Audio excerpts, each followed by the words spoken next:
Hey guys, അപ്പോൾ ഇന്ന് വന്നിട്ടുള്ളത് നല്ല ടേസ്റ്റി ആയിട്ടുള്ളതും നല്ല ക്രിസ്പി ആയിട്ടുള്ള ചിക്കൻ ഫ്രൈ റെസിപ്പി കൊണ്ടാണ്. അതിന് വേണ്ടിയിട്ട് ഞാനിവിടെ ഒരു ബൗളിൽ ചിക്കൻ എടുത്തിട്ടുണ്ട്. അതിലോട്ട് മഞ്ഞൾപ്പൊടി, മുളക് പൊടി, ഗരം മസാലയ്ക്ക് ആഡ് ചെയ്ത് കൊടുത്തിട്ടുണ്ട്. അതിനുശേഷം നമുക്ക് കുറച്ച് ചിക്കൻ മസാല കൂടി ആഡ് ചെയ്ത് കൊടുക്കാം.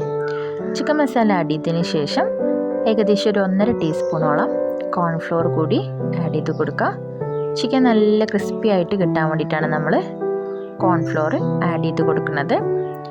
കോൺഫ്ലോർ ആഡ് ചെയ്തതിന് ശേഷം നമുക്ക് ഇഞ്ചി വെളുത്തുള്ളി പേസ്റ്റ് കൂടി ഇതിലോട്ട് ആഡ് ചെയ്ത് കൊടുക്കാം.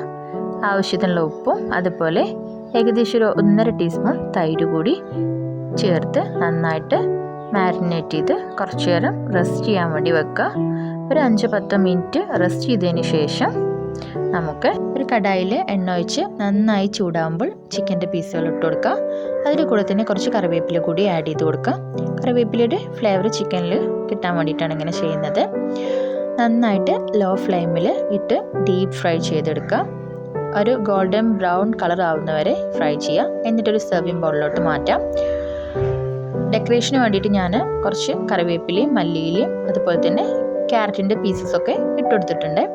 അപ്പോൾ നല്ല ടേസ്റ്റി ആയിട്ടുള്ള അതുപോലെ തന്നെ ക്രിസ്പി ആയിട്ടുള്ള റെസ്റ്റോറൻറ്റിൽ കിട്ടുന്ന അതേ ടേസ്റ്റിലുള്ള ചിക്കൻ ഫ്രൈ ഇവിടെ റെഡി ആയിട്ടുണ്ട്. എല്ലാവരും മസ്റ്റായിട്ട് ട്രൈ ചെയ്യാം കേട്ടോ.